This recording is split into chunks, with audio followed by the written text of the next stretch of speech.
Good afternoon, everyone. I'm glad to see you all here with us today.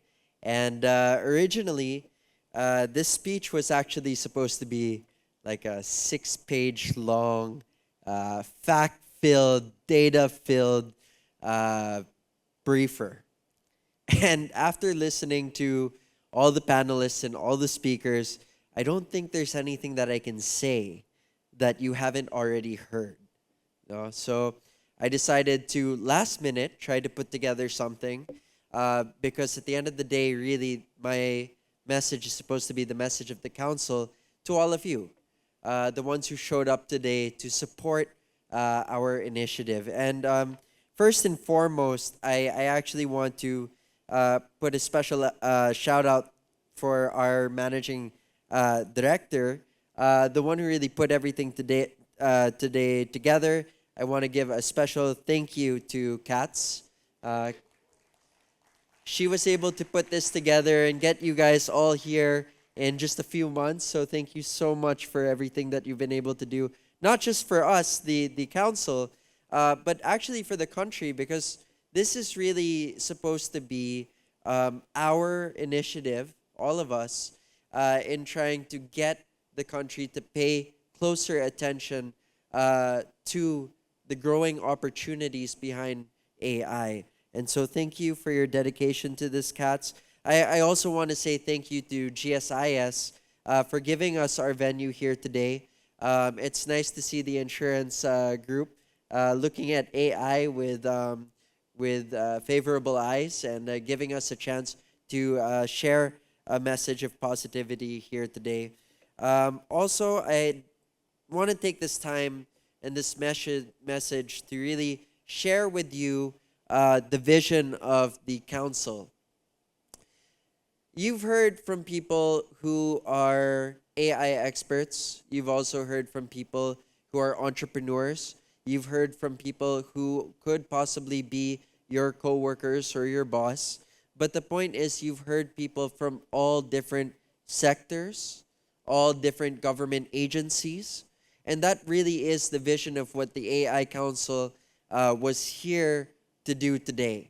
We're here really to bring all these groups together and to have a thoughtful conversation on what the future of AI is for the international community, but more importantly, for us, for the Philippines. And really, our job as the council is one, to bring you all here together today to reinforce how important it is that we take the initiative and we learn how to maximize the opportunities brought forth by this new technology. But second, our job will actually begin after this.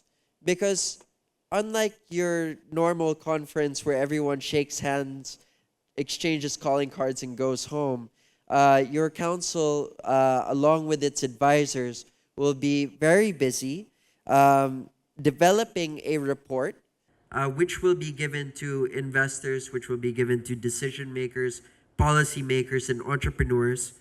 This task will be headed by our very own Anton Mauricio. Anton, are you still here? I think he may have stepped out for a bit. But the point of this report is so that the effects of this Congress don't stop here. Whatever we have, we can share with the people who weren't able to attend. And just so you understand how AI has really seeped into everything that we do, even something as traditional as what we're doing here today, hosting a Congress, talking about things between each other, the back-end technology that will be supporting our team in developing this report. For example, Katz and I were talking and she was saying how we're streamlining the transcribing process using AI. How AI is going to be helping us translate this and make it more accessible to people of different dialects.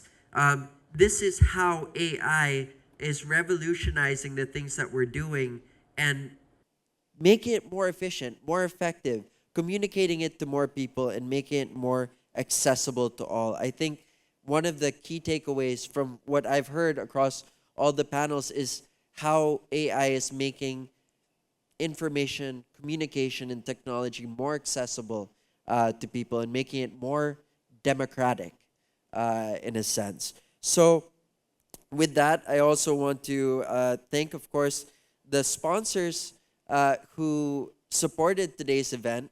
And what I realized is I want to say thank you to them. And I know they charged us under marketing, but actually they should have put us under R&D and investments because the money that they put into securing us this venue, staging it, and creating the report that we'll be submitting to people is an investment towards the future of the country. It's an investment towards industry. It's an investment towards a better life for Filipinos. And you may not see that now, and it may be grand ideas, but the reality is what we have started today should be a continuing thing. We talked about having this Congress annually so that we can always check in and update and create that report and bring everyone together to have this discussion because more than anything, we should be discussing this often. So aside from that, I also want to reaffirm our position here. Yes, we're not the tech giants of the world. We're not necessarily the United States or China or any of those countries that are making massive investments into AI. But that doesn't mean that we can just sit back and let these countries roll out technology without trying to be there with them. So this is our effort to try and be there. And though we do not have many of the projects that they're doing, AI is giving us basically the tools to grow quickly and a brand new ecosystem for us to participate in. And yes, it is scary, but the way I look at it is this. For example, we just spent how many panels talking about the BPO industry? Fact is, we didn't invent the BPO industry. In fact, we weren't the first players in the market, but we did end up being the biggest player in the market. So we may not have invented AI, we may not be the biggest players in it right now, but we have to be ready and open for the opportunities that will come with it. We have to be open and we have to be ready. And these are the things that we can only develop if we continue to have this conversation and if we continue to keep our eyes open. So this entire Congress should serve as a reminder to all of us that AI is very well on its way to being the sophisticated technology that will revolutionize industry as we know it. Basically, what we're looking at is that AI will give us the opportunity to revisit and reinvent industries like agriculture, healthcare, education, even public service, entrepreneurship. And generally, it will make education more accessible and hopefully better for all of us. The main takeaway of today's event for all of us who are here today is not to be afraid of AI. It's easy to be afraid of things that we don't understand. So this is us reminding everyone to try and understand this new technology so that we won't get left behind. So with that being said, I want to thank you all again for being here today. And maraming salamat po and mabuhay.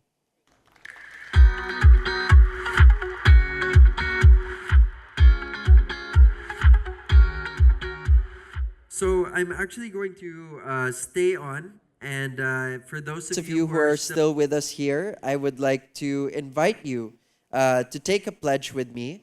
As I said, this is about being forward thinking, about making AI a part of our country's future. And so I'd like to invite everyone to please stand. Everyone who would like to participate. And raise your right hand. And repeat after me. So we, the advocates and stakeholders of artificial intelligence in the Philippines, pledge to harness its power responsibly, innovatively, and inclusively for the benefit of every Filipino. We commit to advancing AI technology that uplifts lives,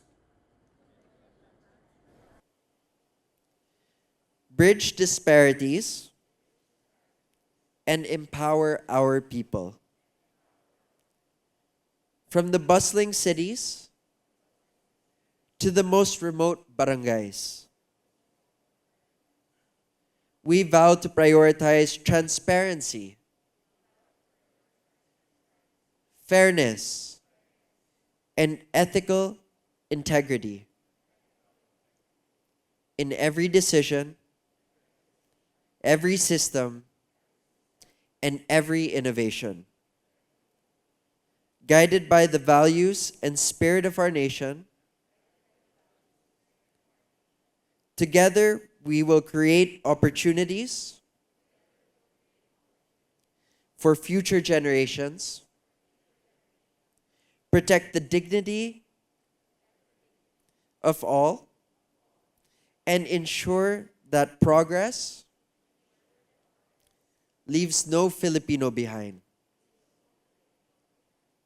Today, we unite in action and purpose to shape a just, sustainable, and forward-looking AI-driven Philippines. Mabuhay ang AI para sa bayan, mabuhay ang Pilipinas. Maraming salamat po.